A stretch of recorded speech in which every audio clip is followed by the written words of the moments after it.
अस्सलाम वालेकुम दोस्तों, उम्मीद है आप सब खैर खैरियत होंगे, फिटफाट होंगे, बम्बाट होंगे। चलते हैं अपने छोटे से फार्म के अंदर। फार्म के अंदर कंडीशन दोस्तों अच्छी नहीं है, बीमारी ने अटैक किया हुआ है दोबारा से एक दफ़ा फार्म पर। लास्ट टाइम जो हमने फ़र्स्ट फ्लॉक पाला था उसमें भी इसी स्टेज पर आकर बीमारी ने अटैक किया था। सारी मुर्गियाँ जो थी एकदम टांगों से बैठ गई थी और मैंने फ़ीड का इस्तेमाल करवाया था इनको, और मैंने कुछ बर्ड्स बाहर से शामिल कर लिए थे। इस दफ़ा मेरी वो गलती नहीं थी, लेकिन इस दफ़ा जो गलती है वो भी मुझे पता चल गई है। एक तो इनको विटामिन का मैं सही से इस्तेमाल नहीं करवा सका।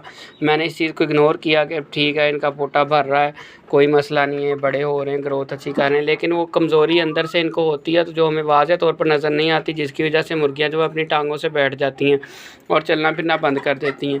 जब हम 5-6 मुर्गियाँ घर में रखते हैं ना तो उनकी खुराक पूरी कर लेते हैं हम, वो इतना हमें फ़ील नहीं होता। लेकिन जब आप 100, 60, 70, 80 इतनी तादाद में जब आप बर्ड्स को रखते हैं तो फिर जो है उनकी खुराक आपको हमें खुद समझ नहीं आती। हम अपनी तरफ से वो खुराक उन्हें डाल देते हैं, लेकिन कुछ चूज़े अंदर से भूखे रह जाते हैं। जो सेहतमंद चूज़ा होता है वो उठ खा लेता है, सेहतमंद मुर्गा बाकियों को मार के अपनी खुराक खा लेता है। जो बाकी कमज़ोर रह जाते हैं उनको खुराक नहीं मिलती और वो आप समझते हैं कि ये ठीक जा रहे हैं, लेकिन वो अंदर से उनका उठा के जब आप देखते हैं तो वो सिर्फ कद ही होता है, उनका वज़न होता ही नहीं है, वज़न वेट गेन नहीं करते। और आपको तब पता तब चलता है जब वो टांगों से बैठ जाता है, कमज़ोरी हो जाती है, बुखार होना शुरू हो जाता है। इसलिए आप जब ज़्यादा बर्ड्स रखें तो उनको मल्टी विटामिन का इस्तेमाल साथ लाजमी करवाएं। ये पानी इस टाइम मैंने रखा हुआ है, आपको इसका कलर ग्रीन ग्रीन नज़र आ रहा होगा, मैं करीब से दिखाता हूँ।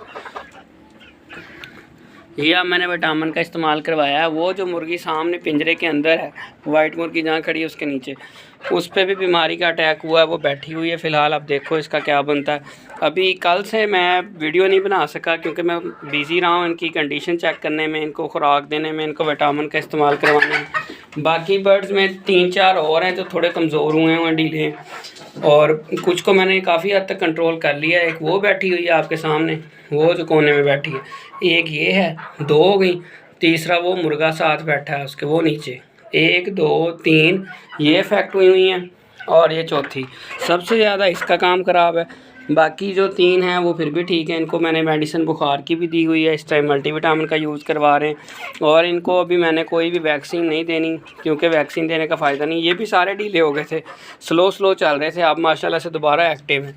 जब आप इनको फीड देते हैं ना तो ये उड़ के खाना यानी कि कोई भी, तो ये उड़ के आते थे बहुत तेज़ी से, फुल एक्टिव परिंदा जैसे होता है। लेकिन ये कल से मैं नोट कर रहा था, मैं इनको पहले गंदम दे रहा था, मैंने अभी 2 दिन पहले फ़ीड डालना शुरू की है, इनकी खुराक चेंज की। वो शायद ताकतवर होने की वजह से इनको हज़म नहीं हो सकी, इनका पोटा रुक गया है और इनको सबको बुखार हो गया। इससे पहले मैंने बुखार की मेडिसिन दी, मैंने आपको बताया हुआ बुखार में मैं कौन सी मेडिसिन यूज़ करवाता हूँ। साशे जो मिल जाता है टाइलोफरसिन के नाम से, टाइलोफरसिन, ये ग्रीन कलर का एक पैकेट होता है, वो पानी में मिला के देते हैं। उसमें 5-6 साल्ट हैं, यानी कि 5-6 बीमारी को कवर कर लेता है वो, बुखार वगैरह और थकावट, दर्द वगैरह, इनकी इस तरह की चीज़ें वो दूर करता है। फिर मैंने इनको खुराक बहुत अच्छी डाली कल से। ग्रीन वेजिटेबल्स मैं नोट कर रहा था कि मैं इस्तेमाल नहीं करवा रहा इनको खाने के अंदर, वो मैंने बहुत ज़्यादा इस्तेमाल करवाई इन्हें। फिर अब कल से मैंने इनके आगे फेंका हुआ खाने को सब कुछ, ग्रीन वेजिटेबल्स, टमाटर, लहसुन, प्याज, इन सारी चीज़ों का इस्तेमाल करवा रहा हूँ। तो ये देखें, ये मसला है, ये देखें ये बैठ रही है अब।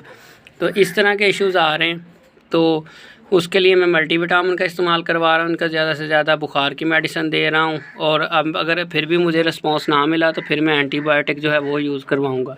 और इनके पोटे के इलाज के लिए मैं अदरक वाला पानी बॉयल करके, अभी ठंडा हो जाएगा तो वो अगली जो पानी है मैंने इनको वो रखना है इसके बाद, ताकि इनका पोटा चल पड़े एक दफ़ा से। जो फीड खाने से अगर रुक गया है, ज़रा कमज़ोर हो गया है, तो वो क्योंकि इनका पोटा इतना अच्छा नहीं था हाजमा, पहले भी मैंने एक दोस्त से मशवरा किया कि यार ये पतली बिठें करना शुरू हो जाते हैं, उसका हल बताओ मुझे। उसने कहा कि ज़्यादा पानी पीने से कोई मसला नहीं है, उसका जो हाजमा है ना वो रुका हुआ है, इसलिए ये उल्टी भी करते हैं और पतली बिठें भी करते हैं। जो खुराक खाते हैं वो इनको लगती नहीं है, ये मसला है इनका। तो इसके लिए उसने मुझे एक तो मेडिसिन भी बताई, और उसने कहा कि दाना जो है, सबसे मेन चीज़ याद आ गई मुझे, वीडियो में बताना था मैंने। दाना जो था ना मैं इनको वैसे ही डाल रहा था, गर्मी बहुत ज़्यादा थी। गंदम के दाने, गंदम का दाना गर्म होता है, सख्त होता है, हज़म करना भी मुश्किल होता है। तो अब जो है मैं इनको, उसने मुझे मशवरा दिया कि आप इनको भिगो के दाना डालें, रात भिगो दें, 7-8 घंटे भिगा रहेगा, उसको ठंडक हो, वो ठंडा हो जाएगा गंदम का दाना, ताकत उसकी ग़िज़ाइयत उतनी रहेगी, इनको हज़म करने में आसानी होगी। आधा गला हुआ होगा पहले ही और ताकत ज़्यादा देगा, मैदा ठंडा रहेगा, गर्मी में इनको कम महसूस होगी और पानी की कमी भी कम महसूस होगी वो वाला दाना खाने से। भिगोया हुआ गंदम का दाना मैं आपको भी बाहर चल के दिखाता हूँ। मैंने गंदम भिगोई हुई है शाम के लिए भी, ठीक है। तो सुबह इनको मैंने अब वेजिटेबल्स का इस्तेमाल करवा दिया है, मल्टीविटामिन का इस्तेमाल करवा दिया है, बुखार वाली मेडिसिन का एक पानी चला दिया है इन पे, और एक उसके अलावा इनको जो है दाना डाल दिया भिगोया हुआ। अब जो है ये पानी जैसे ही ख़त्म होगा तो मैं इनको अदरक वाला पानी दूंगा ताकि इनका पोटे का हाजमा बेहतर हो, 2-3 दिन ये बीमारी से निकल जाए। फिर मैं इनकी फ्लशिंग करूंगा, एक दफ़ा पोटे की सफाई करूंगा, क्योंकि पोटा जब साफ़ हो जाएगा ना अंदर से तो फिर जो है ये बहुत बेहतर हो जाएगा काम इनका। ये जो पतली पिट्ठें कर रहे हैं वो सेट हो जाएगा काम। मैं वो डरता इसलिए नहीं करता था पोटे की सफाई की, पतली पिट्ठें पहले ही कर रही हैं क्योंकि उससे भी मोशन लगते हैं फ्लशिंग से। मैं उस डर से इनकी नहीं कर रहा था फ्लशिंग कि ये ना हो और पतली पिट्ठें कर दें तो इनका कमज़ोरी से इनका काम ही हो जाए। लेकिन ये है कि एज वगैरह इनकी एज के लिहाज से ग्रोथ बहुत अच्छी है, लेकिन टांगों वाला ही मसला लास्ट टाइम बना था फर्स्ट व्लॉग में।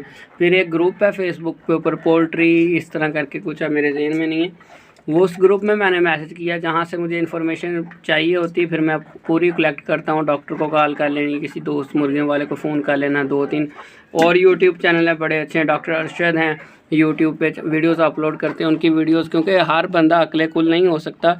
मैंने आपको पहले भी यही बताया कि यहाँ पर हम पोल्ट्री आइडिया शेयर करेंगे। अगर आपके पास कोई मशवरा है तो आप भी शेयर किया करें, जो मुझे सही लगता है मैं वो यहाँ पर शेयर करता हूँ आपके साथ। जितना मैंने सीखा मैं शेयर करता हूँ और सीखता भी हूँ साथ साथ, सिखाता भी हूँ साथ साथ। तो फिर मैंने जो है डॉक्टर को भी कॉल की, दोस्तों को भी कॉल की, उन्हें बताया कि यार ये कंडीशन है। फेसबुक ग्रुप है पोल्ट्री आइडियाज़ है शायद, वहाँ पर मैंने मैसेज किया कि मुर्गियाँ जो है ना टांगों से बैठ रही हैं, तो उन्होंने भी यही मशवरा दिया कि इनको विटामिन का इस्तेमाल करवाएं।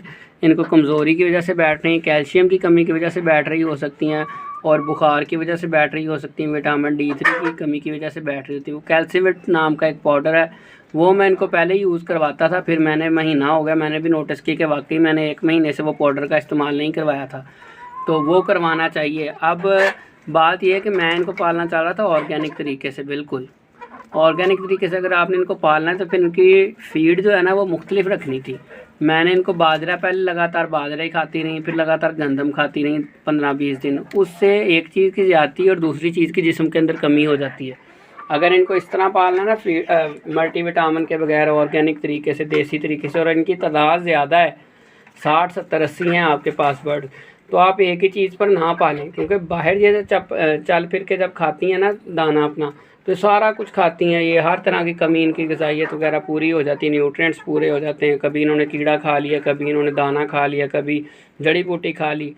तो जब हम खुद इनको एक बंद सिस्टम जैसे हमारा है यहाँ पर पालते हैं और ऑर्गेनिक तरीके से पालने की कोशिश करते हैं, फिर हमें या तो मल्टीविटामिन फुल इस्तेमाल करवाएं या फिर इनको मुख्तलिफ डाइट दें। डेली इनको सब्ज़ी मंडी से चीज़ें ला के दें, बचा कुचा किचन का मटेरियल वो घर में तो नहीं इतना होता, घर में तो 1 प्लेट बच जाएगी, 2 बच जाएंगी, इनकी तादाद इतनी ज़्यादा है, इनको एक पूरी बाल्टी चाहिए किचन वेस्ट मटेरियल की, जैसे शादी हाल में बचा हुआ खाना वो दें। अगर इतना आप अफोर्ड नहीं करते या आपको इतना कहीं से नहीं मिलता, फिर आप इनको मजबूरन आपको मल्टीविटामिन इनका वेट गेन करने के लिए आप पानी में लाजमी इस्तेमाल करवाना पड़ेगा, ताकि बाकी कमी जो है ना वो इनकी पूरी हो सके। यही मेरी गलती थी जो मैंने अब तक नोट की है। आपसे दुआओं की अपील है, इंशाल्लाह अल्लाह बेहतर करेगा। बाकी मिलते हैं इंशाल्लाह नेक्स्ट वीडियो में, देखते हैं ये क्या बनता है इनका। सारी सेट हो जाती हैं, ज़्यादा से ज़्यादा मुझे लग रहा है 1 या 2 बर्ड्स का लॉस होगा, इससे ज़्यादा उम्मीद है मैं बचा लूँगा। बाकी अल्लाह खैर करेगा। मिलते हैं इंशाल्लाह अपनी नेक्स्ट वीडियो में, दुआओं में याद रखिएगा। अल्लाह हाफिज़।